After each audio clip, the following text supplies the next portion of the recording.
These are your week's top headlines. I'm John Harbin, and this is your news of the week.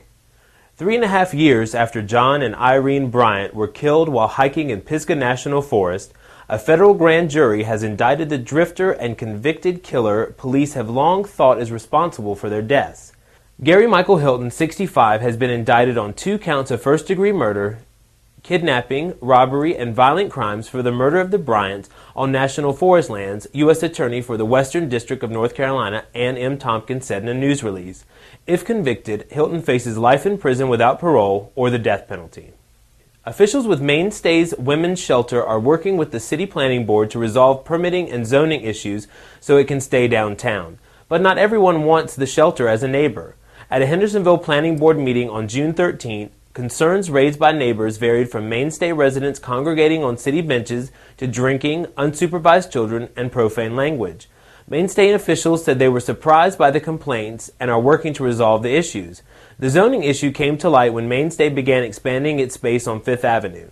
The Planning Board recommended that the City Council approve Mainstay's application for a special use permit. The City Council will discuss the issue at the July 7th meeting at the City Operations Center. A public hearing will be held.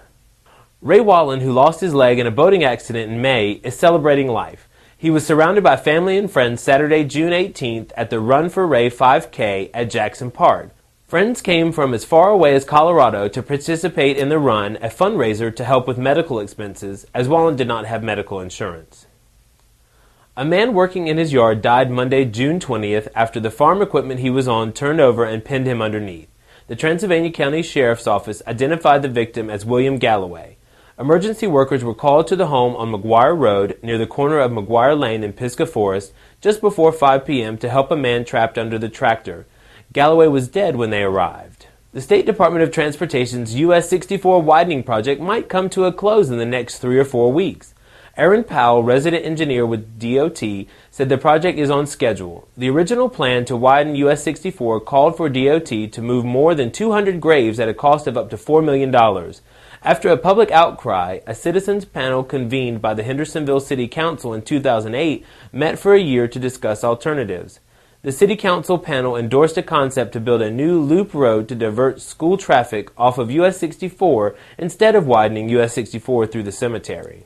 Mountain Home firefighters responded to a single-wide mobile home fire on McMinn Woods Drive at about 3:30 p.m. Tuesday, June 21st. The fire was contained to one room, which sustained heavy smoke and water damages. Lisa Mendez and her 4 children got out of the home safely. The cause of the fire is still under investigation. Walden Books in Hendersonville's Blue Ridge Mall will remain open for the foreseeable future, a spokesperson said, after Borders Group Incorporated won a court's permission to loosen the terms of its bankruptcy loan. This gives the bookstore chain more time to find a buyer and avoid immediate liquidation of about 40 stores. Earlier this month, the store in the mall was on a list of about 51 locations planned to be closed as part of Borders' bankruptcy.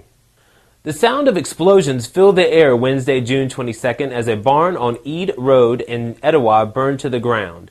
There were no injuries, and the cause of the fire is still under investigation, according to fire officials. Firefighters and emergency crews responded to the scene at about 5 p.m.